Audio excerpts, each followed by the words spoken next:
నమస్కారం ADB news కు స్వాగతం. ముందుగా హెడ్లైన్స్.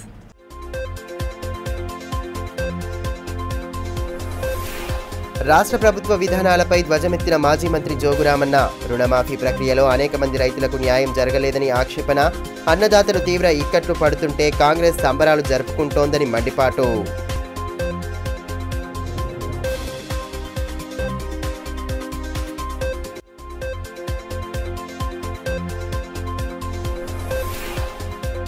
జిల్లాను ముంచెత్తుతున్న భారీ వర్షాలు. కుంభవృష్టి వానలతో స్తంభించిన జనజీవనం. భారీ వర్షాల దృష్ట్యా ప్రజలు అప్రమత్తంగా ఉండాలన్న ఎస్పీ గౌసాలాం. అత్యవసర సమయంలో కంట్రోల్ రూమ్ను సంప్రదించాలని సూచన.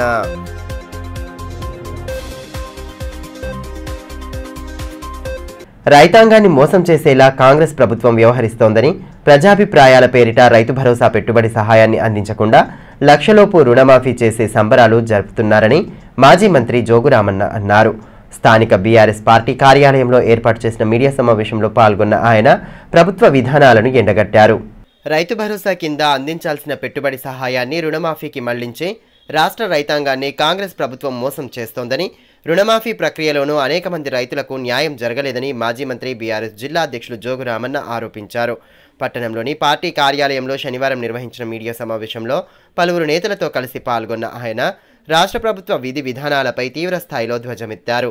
రైతు భరోసా పెట్టుబడి సహాయం గురించి ప్రజాభిప్రాయ సేకరణ పేరిట ప్రభుత్వం కాలయాపన చేస్తూ ఆ నగదునే రుణమాఫీ కింద చెల్లించిందని ఈ సందర్భంగా మాజీ మంత్రి జోగురామన్న అన్నారు.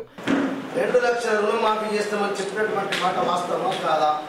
ఒకటే తప్పన చేస్తున్నటువంటి రేవంత్ రెడ్డి గారు ఈరోజు మళ్ళీ గతంలో 6 గ్యారంటీలు 13 పథకాలను 100 రోజులలో చేస్తున్నటువంటి ముఖ్యమంత్రి ఎట్లయితే 6 గ్యారంటీల్లో 13 పథకాలను మోసం చేసిందో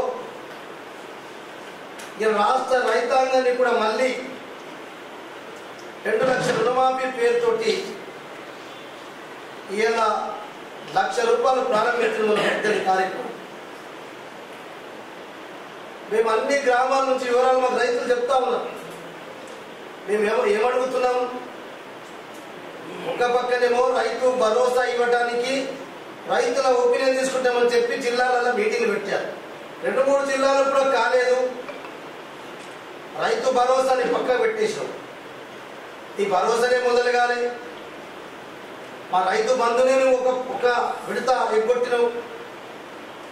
మేము ఏమడుగుతున్నాం అంటే ఇలా నువ్వు ఇచ్చే 7,000 కోట్ల రూపాయలైతే ₹1,00,000 వరకు ఇస్తామని చెప్పి 11 లక్షల మంది రైతులకు ఇస్తామని చెప్పినావో ఆల్రెడీ మేము రైతు బంధు ద్వారా ఒక కిస్తులో ఇచ్చేటటువంటి 7,500 కోట్ల రూపాయలనే నువ్వు ఎలా రాష్ట్ర రైతాంగానికి రుణమాఫీకి పేరు మార్చేసినావు అంతే. మేము ఇచ్చే రైతు బంధు అయితే 10,000 రూపాయల చొప్పున ఇచ్చినాము, 2 కిస్తులు 5,000 అది 7,500 కోట్లు రాష్ట్ర రైతాంగానికి ఇచ్చినాం. ఇలా నువ్వు అవ్వే డబ్బుల్ని రైతు భరోసా పేరుతోటి అటు రైతాంగం యొక్క ఒపీనియన్ తీసుకుందామని చెప్పి ఒక పక్క దారి మళ్లిస్తూ అవ్వే డబ్బులను ఇప్పుడు రాష్ట్ర రైతాంగానికి రుణమాఫీ అని చెప్పి ఇలా 1,00,000 రూపాయలు ఉన్నటువంటి రైతాంగానికి ఇలా 7,000 కోట్లు ఇస్తున్నావు. నువ్వు ఆయన ఏం చెప్పినావు? కేసీఆర్ గారు రాళ్లకు రప్పలకు అడవి ప్రాంతాలు అన్నిటికీ ఇచ్చిండు, పెద్ద పెద్ద భూస్వాములకు ఇచ్చిండు, 100 ఎకరాల పైన 100 ఎకరాల లోన్ ఇచ్చిందని చెప్తున్నాడు. మేము ఒకటే రేవంత్ రెడ్డి అడుగుతున్నాం, అసలు ఏదైనా లిస్ట్ ఉందా? ఏదైనా సిస్టంలో ఉందా? అసలు ఎందరు మంది రైతులు 5 ఎకరాలకు సంబంధించిన రైతులు ఉన్నారు? 1 ఎకరం నుంచి తీసుకుంటే 10 ఎకరాల వరకే మేము ముందర చెప్తున్నాం. 94% మంది రైతాంగం 10 ఎకరాల లోపు ఉన్నటువంటి రైతులే ఉన్నారు ఈ రాష్ట్రంలో. రైతు బంధు కింద బీఆర్ఎస్ ప్రభుత్వ హయాంలో ఏడాదికి జిల్లాలోని 1,64,000 మంది రైతులకు 550 కోట్ల రూపాయల పెట్టుబడి సహాయం అందించామని, ప్రస్తుతం రైతు రుణమాఫీ పేరిట కేవలం 18,821 మంది రైతులకు ప్రభుత్వం 120 కోట్ల 79 లక్షలను మాఫీ చేసిందన్నారు. అన్నదాతల సంక్షేమానికి 10 ఏళ్ల కాలంలో దాదాపు 11 లక్షల కోట్ల రూపాయలను ఖర్చు చేసిన ఘనత గత బీఆర్ఎస్ ప్రభుత్వానికే దక్కుతుందని స్పష్టం చేశారు. రుణమాఫీలోనూ అనేక మంది రైతులకు న్యాయం జరగలేదని, తీసుకున్న రుణం మొత్తం మాఫీ కాకపోవడంతో చాలా మంది రైతులు ఆవేదన వ్యక్తం చేస్తున్నారని ఉదాహరణలతో సహా వివరించారు. ఒకే దఫాలో 2 లక్షల రుణమాఫీ చేస్తామన్న ముఖ్యమంత్రి రేవంత్ రెడ్డి ప్రస్తుతం కాలయాపన చేయడం దేనికి నిదర్శనమని ప్రశ్నించారు. గతంలో పట్టా పాస్ పుస్తకం ప్రతిపాదికన రైతు భరోసా నగదు జమ చేస్తే విమర్శలు చేసిన కాంగ్రెస్ నేతలు ప్రస్తుతం అదే ప్రతిపాదికన రుణమాఫీ చేస్తున్నారని అన్నారు. ఎరువులు, డీఏపీ కొరత, కరెంటు సరఫరాలో ఇబ్బందులతో పాటు పెట్టుబడి సహాయం లభించక అన్నదాతలు ఇక్కట్లు పడుతుంటే కాంగ్రెస్ నేతలు సంబరాలు జరుపుకుంటున్నారని ఎద్దేవా చేశారు. రైతు వేదికల నిర్మాణాలపైన విమర్శలు గుప్పించిన కాంగ్రెస్ నేతలు అక్కడే సంబరాలు జరుపుతున్నారని అన్నారు. రైతులకు అన్యాయం జరిగితే ఎట్టి పరిస్థితుల్లోనూ ఉపేక్షించబోమని, అన్నదాతలకు అండగా నిలుస్తామని స్పష్టం చేశారు. అంటే కేసీఆర్ గారి ప్రభుత్వం ఉన్నప్పుడు మేము ₹1,00,000 లోపలే రుణమాఫీ చేస్తే 41,000 కోట్లు అయింది. మా ప్రభుత్వం ఉన్నప్పుడు కేవలం ₹1,00,000 రుణాలు మాఫీ చేస్తేనే 41,000 కోట్లు అయితే నువ్వు ₹2,00,000 రుణమాఫీ చేస్తే 31,000 కోట్లు ఎట్లయితే అంటే ఇది మోసం కాదా?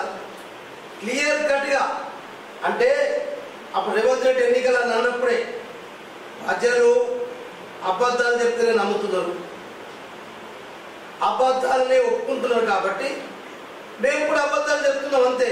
ప్రజలు నమ్ముతున్నారు, నేనేం చేయాలన్నాడు. అంటే ఇలా చెప్పింది చెప్పినట్టు మేము అన్ని అబద్ధాలు చెప్తాం, అన్ని మోసాలే చేస్తాం, మీరు ఏమైతుందో మీరు చేసుకోవాలన్నట్టు అయిపోయింది. ఏం లేదు, చారణ పొడికి బారణ మసాలా తినైపోయింది. ఇప్పటికి కూడా మరి ఏదైతే యూరియా కొంత, డిఏపి కొంత, ఎరువుల కొంత కూడా వచ్చింది. అంటే ఈ ప్రభుత్వంతో మొదటి నుంచి చూస్తాము, 7 నెలల నుంచి వచ్చినటువంటి ప్రభుత్వంలో అనేక రకాల రైతుల వ్యవస్థలు జరుగుతూ ఉన్నాయి. కరెంటు ఇబ్బంది, ఇలా ఎరువుల ఇబ్బంది, విత్తనాల ఇబ్బంది, అన్నిటి కూడా అనుభవిస్తున్నాం. కానీ రేవంత్ రెడ్డి గారికి మాత్రం ఏదో రైతులంటే ఒక జోక్గా తీసుకుంటాం. మేము అడుగుతున్నాం, ఇలా కనీసం ఏమైంది వల్ల రైతు వేదికలే విమర్శించారు. మీరు రైతు వేదికలు అంటేనే దాన్ని ఒక విమర్శనాత్మకంగా తీసుకున్నారు. మళ్ళీ ఇలా జరుపుకునే సంబరాలు మాత్రం రైతు వేదికలు జరుపుకుంటున్నారు. అంటే మా రైతు వేదికలు పనికొచ్చినాయి లేదా? రైతులకి కేసీఆర్ చేసిన పని ప్రతిదీ రైతుకు ఉపయోగకరమైన చేసి అదే రైతు వేదికలను విమర్శించినప్పుడు అదే రైతు వేదికలను సంబరాలు. జిల్లాను భారీ వర్షాలు ముంచెత్తుతున్నాయి. గత 4 రోజులుగా కురుస్తున్న వానలు శనివారం ఉగ్రరూపం దాల్చాయి. కుండపోత వర్షాలు కురవడంతో జనజీవనం ఎక్కడికక్కడ స్తంభించింది. జిల్లాలోని అన్ని మండలాల్లోనూ వర్షాలు ఏకధాటిగా కురవడంతో అధికార యంత్రాంగం అప్రమత్తమైంది. భారీ వర్షాల దృష్ట్యా ప్రజలు అప్రమత్తంగా ఉండాలని, అత్యవసర సమయంలో పోలీసులకు సమాచారం అందించాలని ఎస్పీ గౌసాలం తెలిపారు. ఆదిలాబాద్ జిల్లా వ్యాప్తంగా కుంభవృష్టి వర్షాలు కురుస్తున్నాయి. గత 3 రోజుల కిందట ప్రారంభమైన వానలు ఏకదాటిగా కురుస్తుండడంతో జనజీవనం ఎక్కడికక్కడ స్తంభించిపోయింది. శనివారం సైతం భారీ వర్షాలు కురిశాయి. గత 24 గంటల వ్యవధిలో అన్ని మండలాలను కలుపుకొని సరాసరి 5.9 మిల్లీమీటర్ల వర్షపాతం నమోదైంది. అత్యధికంగా ఆదిలాబాద్ అర్బన్ మండలంలో 11 మిల్లీమీటర్ల వర్షపాతం కురియగా బేలా మండలంలో 10.5 మిల్లీమీటర్ల వర్షపాతం నమోదైంది. గత నెల 1వ తేదీ నుండి శనివారం వరకు జిల్లా వ్యాప్తంగా 437.9 మిల్లీమీటర్ల వర్షపాతం నమోదు కావడం విశేషం. మహారాష్ట్రలోనూ కురుస్తున్న భారీ వర్షాల కారణంగా దిగువ ఉన్న ప్రాజెక్టులు, చెరువులు జలకలను సంతరించుకుంటున్నాయి.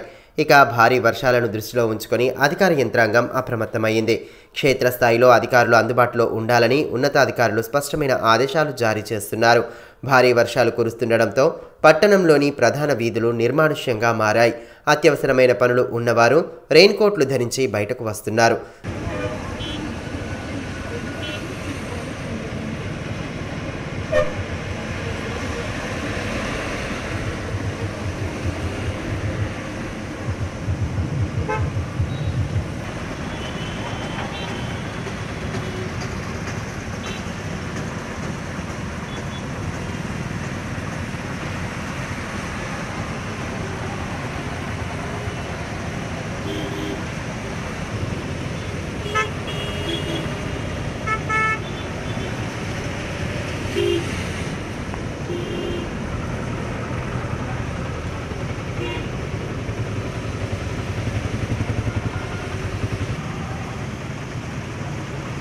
జిల్లాలో కురుస్తున్న భారీ వర్షాలను దృష్టిలో ఉంచుకొని జిల్లా పోలీసు యంత్రాంగం పూర్తి అప్రమత్తంగా ఉందని, ఎటువంటి అత్యవసర సమయంలోనైనా డయల్ 100 లేదా స్థానిక పోలీసులను సంప్రదించాలని ఎస్పీ గౌసలాం సూచించారు.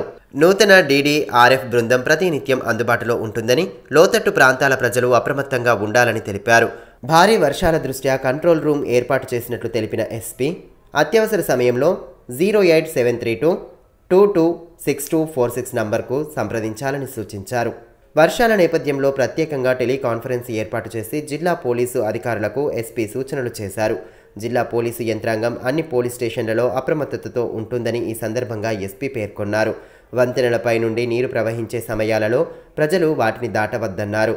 జలాశయాలు, చెరువులు, వాగుల వద్ద మత్స్యకారులు ప్రజలు చేపల వేటకు వెళ్లకుండా చూడాలని సూచించారు. వర్షం భారీగా ఉన్నప్పుడు పొలాలలో రైతులు విద్యుత్ మోటార్ల వద్ద జాగ్రత్తలు వహించాలని, విద్యుత్ స్తంభాలను గాని వైర్లను గాని చేతులతో తాకవద్దని పేర్కొన్నారు. ముఖ్యంగా విద్యార్థులు, పిల్లలు పాత భవనాలలో ఉండకుండా చూడాలని తెలిపారు.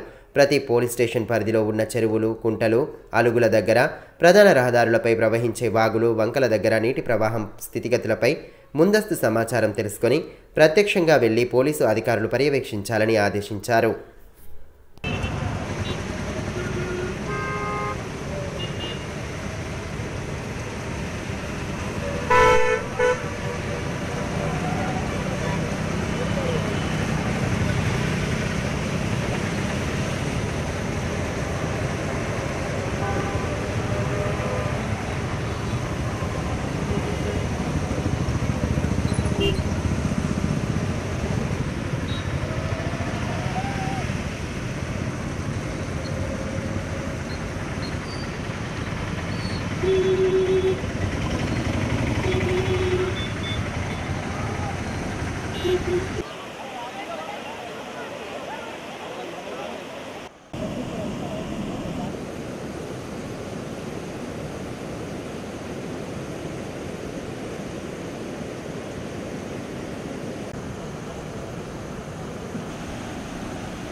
అంగన్వాడీ కేంద్రాల ద్వారా నాణ్యమైన సేవలు అందించాలని జిల్లా కలెక్టర్ రాజర్షి షా సూచించారు. స్థానిక దస్నాపూర్లోని అంగన్వాడీ కేంద్రాన్ని ఆయన శనివారం ఆకస్మికంగా తనిఖీ చేశారు. కేంద్రంలో ప్రతి శనివారం నిర్వహించే ఇమ్యునైజేషన్ కార్యక్రమాన్ని పరిశీలించారు. చిన్నారులు, గర్భిణీ స్త్రీల వివరాలను అడిగి తెలుసుకొని హాజరు రిజిస్టర్ను పరిశీలించారు. అంగన్వాడీ టీచర్ గైర్హాజరు కావడంతో CDPO సూపర్వైజర్ను పిలిపించి టీచర్ ఎందుకు హాజరు కాలేదో అడిగి తెలుసుకున్నారు. కేంద్రానికి సంబంధించిన పూర్తి వివరాలను నివేదిక రూపంలో సమర్పించాలని CDPOను ఆదేశించారు. అనంతరం ANC రిజిస్టర్ను పరిశీలించారు. ఐరన్ మాత్రలు, కోడిగుడ్లు, పౌష్టికాహారం, హెల్త్ చెకప్ తదితర సేవలు నిరంతరం అందించాలని సూచించారు. గర్భిణీ స్త్రీలు, పాలిచ్చే తల్లులకు ఆరోగ్య పరీక్షలు, వ్యాధి నిరోధక టీకాలు తప్పనిసరిగా వేయాలని తెలిపారు. కార్యక్రమంలో DMNHO Narender Rathod, deputy DMNHO సాధన తదితరులు పాల్గొన్నారు. రుణమాఫీ ప్రక్రియలో రైతులకు వస్తున్న సందేహాలను నివృత్తి చేయాల్సిన బాధ్యత ప్రభుత్వంపై ఉందని ఎమ్మెల్యే పాయల్ శంకర్ అన్నారు.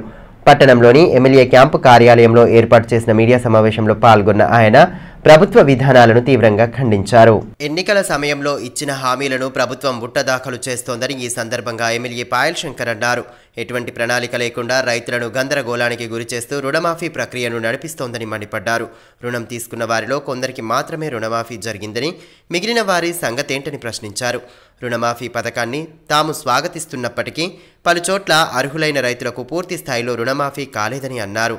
వెంటనే అధికారులు ఈ విషయంపై చర్యలు తీసుకోవాలన్నారు. కలెక్టరేట్, వ్యవసాయ, మండల కార్యాలయాల్లో హెల్ప్ లైన్ సేవలు అందుబాటులోకి తెచ్చి రైతుల అనుమానాలు తీర్చాలని పేర్కొన్నారు. రుణమాఫీ ప్రభుత్వం రైతులకు గందరగోళాన్ని సృష్టించినట్టు కొన్ని విషయాలలో అనిపిస్తున్నది. ఇది మంచి పథకం. రైతులకు మాఫీ చేసినందుకు ప్రభుత్వాన్ని అభినందిస్తున్నా. కానీ ఈ గందరగోళం రైతుల మధ్యన ఏదైతే ఉన్నదో ఆ గందరగోళాన్ని ప్రభుత్వం రైతులకు ఉన్నటువంటి అనుమానాలను, కొందరు రైతులకు జరిగినటువంటి నష్టాన్ని వెంటనే దిద్దుబాటు చర్యలు చేపట్టాలి. ప్రభుత్వం ఒక పక్కన చెప్పింది, ఈ రాష్ట్రంలో ₹1,00,000 వరకు ఉన్నటువంటి రైతులందరికీ మేము రుణమాఫీ చేసినామని, ₹1,000 కోట్ల నగదును రైతు ఖాతాల్లోకి వేసినామని లక్షల రైతులు లబ్ధిదారులు దీని ద్వారా లబ్ధి పొందిందని ప్రభుత్వం ప్రకటించింది. ₹1,00,000 రుణం ఉన్నటువంటి మాఫీ కాని రైతులు ఇంకా చాలా మంది ఉన్నారు. మరి బ్యాంకర్లు ఇచ్చినటువంటి సమాచార లోపమా, లేదా ప్రభుత్వం సరైన రీతిలో సమాచారం తీసుకోలేదా, మరి ఇంకే విధమైనటువంటి గందరగోళం ఉన్నదో ప్రభుత్వం దీని మీద క్లారిటీ ఇవ్వాల్సిన అవసరం ఉంది. రాష్ట్ర ప్రభుత్వం ఇటీవల లక్షలోపు రైతు రుణమాఫీ చేసిన నేపథ్యంలో పలువురు రైతులకు తీసుకున్న రుణం పూర్తిగా మాఫీ కాకపోవడంతో ఆందోళన చెందుతున్నారు. ఈ విషయమై తలమడుగు మండల కేంద్రంలోని బ్యాంక్ ఆఫ్ మహారాష్ట్ర కార్యాలయం ఎదుట అన్నదాతలు నిరసన తెలిపారు. రుణమాఫీ లిస్టులో అనేక మంది పేర్లు లేవని, రుణమాఫీ జరిగిన వారిలోనూ పలువురికి తీసుకున్న మొత్తం రుణం మాఫీ కాలేదని రైతులు ఆవేదన వ్యక్తం చేశారు. అన్నదాతలకు ₹1,00,000 రాష్ట్ర ప్రభుత్వం రుణమాఫీ చేసిన నేపథ్యంలో పలువురు రైతులకు పూర్తి స్థాయి రుణమాఫీ కాకపోవడం ప్రస్తుతం గ్రామాల్లో చర్చనీయాంశంగా మారింది. ₹1,00,000 రుణాలు తీసుకున్న రైతులకు వారు తీసుకున్న పూర్తి రుణం మాఫీ కాకపోవడంతో బ్యాంకులకు పరుగులు తీస్తున్నారు. తీసుకున్న రుణానికి మాఫీ అయిన రుణానికి పొంతన లేకపోవడం అన్నదాతల్లో ఆందోళనకు కారణమవుతోంది. ఈ విషయమై తలమడుగు మండల కేంద్రంలోని బ్యాంకు ఎదుట రైతులు ఆందోళన చేపట్టారు. బ్యాంక్ ఆఫ్ మహారాష్ట్ర తలమడుగు శాఖ ఎదుట తమ నిరసన వ్యక్తం చేశారు. గ్రామంలో రుణాలు తీసుకున్న చాలా మందికి రుణమాఫీ లిస్టులో పేర్లు రాకపోవడంతో పాటు తీసుకున్న మొత్తం రుణం మాఫీ కాలేదని రైతులు ఆందోళన వెలిబుచ్చారు. ఓ రైతు 1,00,000 రుణం తీసుకుంటే 80,000 మాత్రమే జమ అయ్యాయని, మరో రైతు 50,000 రుణం తీసుకుంటే 35,000 మాత్రమే జమ అయ్యాయని వాపోయారు. ఈ విషయమై జిల్లా వ్యవసాయ శాఖ అధికారికి వినతి పత్రం అందించి తమకు న్యాయం చేయాలని కోరారు. ఇందుకు సంబంధించిన అధికారి సమస్యపై కలెక్టర్తో చర్చించడం జరిగిందని వివరించారు. రైతులు పద్మాకర్ రెడ్డి, శెవ్వ గంగారెడ్డి, సత్యపాల్, వినోద్ రెడ్డి, మల్లేష్, ఆనంద్, నర్సారెడ్డి తదితరులు పాల్గొన్నారు. ఈ సందర్భంగా అన్నదాతలు మాట్లాడుతూ గ్రామంలో అనేక మంది రైతులకు రుణమాఫీ లిస్టులో పేర్లు రాలేదన్నారు. అదేవిధంగా పూర్తి స్థాయిలోనూ రుణం మాఫీ కాలేదని ఆవేదన వ్యక్తం చేశారు. బ్యాంకు అధికారులతో పొరపాటు జరిగిందా, ప్రభుత్వం నుండే కొంత మొత్తం జమ జరిగిందా అన్న విషయాన్ని స్పష్టం చేయాలని డిమాండ్ చేశారు. ₹1,00,000 రుణాలు తీసుకున్న వారికి పూర్తి మొత్తం మాఫీ చేసిన తర్వాతనే ₹2,00,000 వారికి రుణమాఫీ చేయాలని అన్నారు. బ్యాంక్ ఆఫ్ మహారాష్ట్ర రైతు రుణమాఫీలో జరిగిన గందరగోళం గురించి చర్చించడానికి మన జిల్లా వ్యవసాయ అధికారి పుల్లయ్య గారు రావడం జరిగింది. దీనికి మరి ఏదైతే రాష్ట్ర ప్రభుత్వం రుణమాఫీ చేసిందో తలమడుగు బ్యాంక్ ఆఫ్ మహారాష్ట్ర బ్రాంచ్లోని దాదాపు 300 చిల్లర మంది రైతులకు వారికి ఉన్న రుణం మొత్తం కాకుండా పొంతలను లేని డబ్బులు జమ కావడం జరిగింది. ఒక్కో రైతుకు ఉన్న దాంట్లో సగం, కొందరికి 90,000 ఉంటే 60,000, 80,000 ఉంటే 50,000 ఇక్కడ మాఫీ కావడం జరిగింది. మరి ఎక్కడ తప్పు జరిగిందోనని నిన్న ఫోన్ ద్వారా వివిధ అధికారులకు సమాచారం అందిస్తే మరి ఈరోజు రెస్పాండ్ అయిన అధికారులు దాని మీద విచారణకు రావడం జరిగింది. ఈ సందర్భంగా తలమడుగు రైతులందరం కలిసి కూడా పుల్లయ్య సార్ గారికి మరి రుణమాఫీ మొత్తం ₹1,00,000 రుణమాఫీ అన్న విధంగా డిసెంబర్ 9, 2023 వరకు ఎంతవరకు అయితే రుణం ఉందో అది మొత్తం మాఫీ చేయించాలని, అలాగే ₹1,00,000 రుణం ఉండి అర్హత ఉన్న రైతులవి కూడా కొందరు పేర్లు ఫస్ట్ లిస్టులో రాలేదు. మరి దానికి కూడా తగిన విచారణ జరిపించి రెండో విడత నిధులు జమ ప్రారంభం కాకముందే ఆ రైతులకు కూడా న్యాయం చేయాలని, మరి రెండో విడత రైతులకు కూడా ఇట్లాంటి అన్యాయం జరగకుండా ముందే రెక్టిఫై చేసి రైతుల సమస్యలను పరిష్కరించాలని, మరి రైతులు పడుతున్న ఆందోళనలో మరి ఏవైనా విపరీతమైన చర్యలు తీసుకునే అవకాశం ఉంటుంది. కాబట్టి మరి అధికారులు త్వరితగతిన స్పందించి మరి మాకు న్యాయం చేయాలి. జిల్లా కేంద్రంలోని సిబిఆర్ మోడల్ స్కూల్లో స్టూడెంట్ క్యాబినెట్ ఎలక్షన్ను శనివారం నిర్వహించగా విద్యార్థులు తమ ఓటు హక్కును వినియోగించుకున్నారు. విద్యార్థులకు ఎన్నికల ప్రక్రియపై అవగాహన కల్పించడంలో భాగంగా కార్యక్రమాన్ని ఏర్పాటు చేసినట్లు ఉపాధ్యాయులు తెలిపారు. సాధారణ ఎన్నికల సరళిపై విద్యార్థులకు అవగాహన కల్పించేందుకు గాను పాఠశాలల్లో స్కూల్ క్యాబినెట్ ఎలక్షన్ను నిర్వహిస్తున్నారు. ఇందులో భాగంగానే శనివారం పట్టణంలోని సిబిఆర్ మోడల్ స్కూల్లో నిర్వహించిన స్టూడెంట్స్ క్యాబినెట్ ఎన్నికల్లో విద్యార్థులు ఉత్సాహంగా పాల్గొన్నారు. Head bye, head girl, deputy head bye, deputy head girl ఎన్నిక కోసం విద్యార్థులు తమ ఓటు హక్కును వినియోగించుకున్నారు.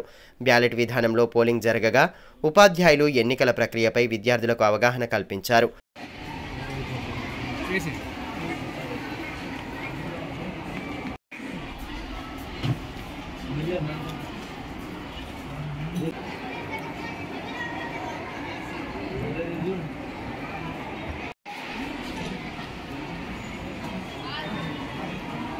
ఈ సందర్భంగా పాఠశాల ఉపాధ్యాయులు విద్యార్థులు మాట్లాడుతూ విద్యార్థులకు ఎన్నికల ప్రక్రియపై పూర్తి స్థాయిలో అవగాహన కల్పించేందుకు గాను స్టూడెంట్ క్యాబినెట్ ఎలక్షన్ను నిర్వహించినట్లు తెలిపారు.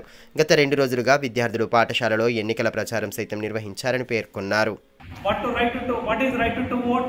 What is ballot paper? How to exercise right to vote? These are all the things we would like to teach to our students practically by conducting these elections. 10th class students are eligible to contest for head boy and head girl post. 9th class students are eligible for contesting for deputy head boy and deputy head girl post. By this, after 18 years, we are eligible for the election. So we can get the idea how to vote the right person. So in our school also, there are 2 posts for 10th members are eligible and 9th are also eligible for contesting in this. From 4th to 10th, they are voters. They can give their vote to right person. B N Rao foundation advocate Gandra Mohan Rao సౌజన్యంతో స్థానిక BC study సర్కిల్లో విద్యార్థులకు ఉచిత పుస్తకాల పంపిణీ కార్యక్రమాన్ని ఏర్పాటు చేశారు. ఈ సందర్భంగా విద్యార్థులకు పుస్తకాలను పంపిణీ చేసిన అనంతరం వారికి అతిథులు పలు సూచనలు చేశారు. లక్ష్య సాధన కోసం నిరంతరం కష్టపడుతూ ఉన్నతంగా ఎదగాలని ఆకాంక్షించారు. ఆదిలాబాద్ జిల్లా కేంద్రంలోని బీసీ స్టడీ సర్కిల్లో B N Rao foundation advocate Gandra Mohan Rao సౌజన్యంతో ఉచిత పుస్తకాల పంపిణీ కార్యక్రమాన్ని నిర్వహించారు. సుమారు 200 మంది విద్యార్థులకు general knowledge Telugu, English medium పుస్తకాలను అందజేశారు. ఈ సందర్భంగా కార్యక్రమ అతిథులు అభ్యర్థులకు దిశానిర్దేశం చేశారు. బీసీ సంక్షేమ శాఖ జిల్లా అధికారి రాజలింగు, సామాజికవేత్త విజయబాబు, బీసీ సంక్షేమ సంఘం జిల్లా అధ్యక్ష ప్రధాన కార్యదర్శులు Chikkala Dattu, Kalala Srinivas, BC study circle director Praveen Kumar విద్యార్థులు పాల్గొన్నారు.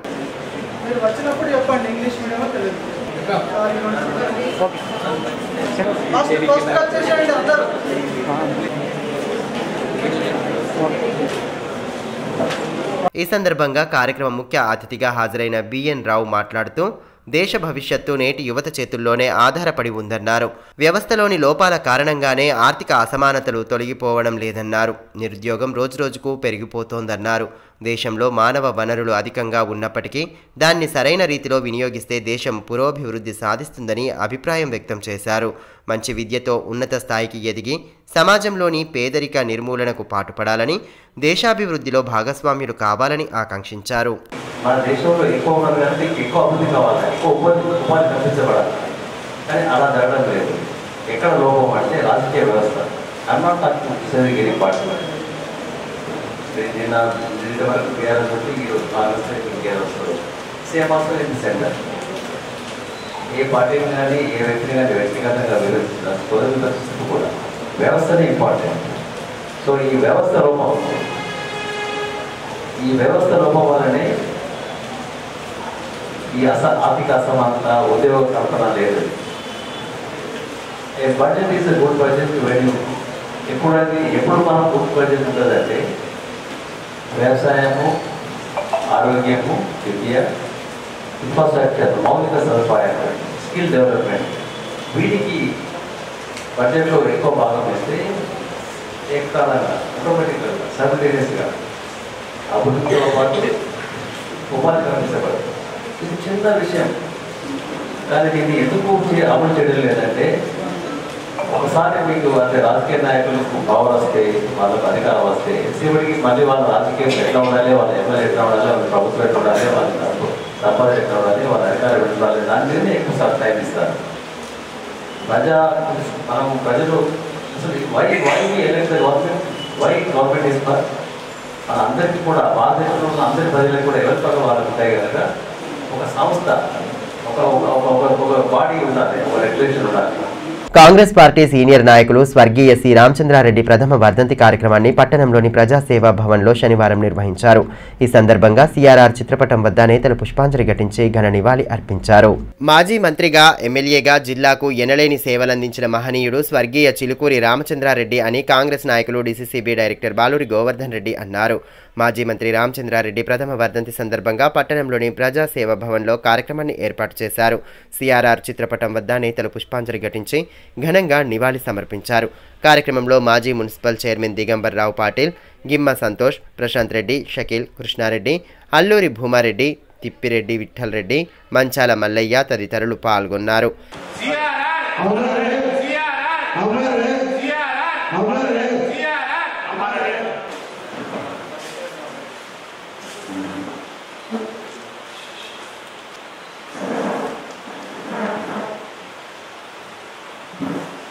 ఈ సందర్భంగా పార్టీ నేతలు మాట్లాడుతూ సిఆర్ఆర్ పేదల గుండెల్లో గూడు కట్టుకున్న నేత అని అన్నారు. నిరంతరం పేదల కోసం తప్పించారని, ఆదిలాబాద్ నియోజకవర్గంలోనే కాకుండా జిల్లాలోనూ అనేక సంక్షేమ కార్యక్రమాలు చేపట్టారని పేర్కొన్నారు. ఎన్నికల సమయాల్లో నాయకులకు కార్యకర్తలకు దిశానిర్దేశం చేసేవారని గుర్తు చేసుకున్నారు. रामचंद्र रेड्डी साहब ऐसा आदमी था जो अपने आप को सैक्रिफाइस करके रिम्स हॉस्पिटल आया, अपने आप को सैक्रिफाइस करके रिम्स हॉस्पिटल आया. क्योंकि मैं भी उनके साथ गया सीएम के पास, राष्ट्रपति के पास, तो जब वो बोले रामचंद्र रेड्डी साहब उनको मिनिस्ट्री का वाला लेकिन रिम्स का वाला सर, ये तो मिनिस्ट्री आते जाती थी, ट्राइबल एरिया है साहब, गरीबों का एरिया है, हाथ जोड़ के बोले मेरे को रिम्स होना. పట్టణంలోని లిప్రసీ కాలనీలో 60 సంవత్సరాల వయసు కలిగిన కనకె లక్ష్మీబాయి అనారోగ్యంతో తనువు చాలించారు. పట్టణంలో భిక్షాటన చేస్తూ జీవనం సాగించే లక్ష్మీబాయికి ఒక కుమారుడు సైతం ఉన్నాడు. అయితే ఆమె అంత్యక్రియల కోసం ఎవరూ ముందుకు రాకపోవడంతో విషయం తెలుసుకున్న మానవ సేవే మాధవ సేవ సమితి సభ్యులు స్పందించారు. స్థానిక తిరుపెల్లి శ్మశాన వాటికలో అంత్యక్రియలు జరిపి మానవత్వాన్ని చాటారు. సమితి సభ్యులు శ్రీపద్వార్ శ్రీనివాస్, చిందం దేవిదాస్, కనక నర్సింగ్, నాగన్న, మహేష్, సంజీవ్, నామదేవులతో పాటు పలువురు కాలనీవాసులు పాల్గొన్నారు. వార్తలు ముగించే ముందు హెడ్లైన్స్ మరోసారి.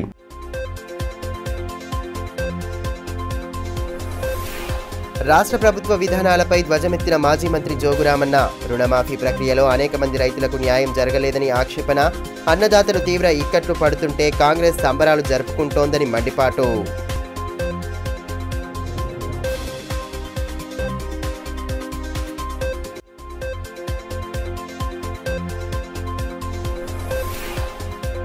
జిల్లాను ముంచెత్తుతున్న భారీ వర్షాలు, కుంభవృష్టి వానలతో స్తంభించిన జనజీవనం. భారీ వర్షాల దృష్ట్యా ప్రజలు అప్రమత్తంగా ఉండాలన్న ఎస్పీ గౌసాలం. అత్యవసర సమయంలో కంట్రోల్ రూమ్ను సంప్రదించాలని సూచన.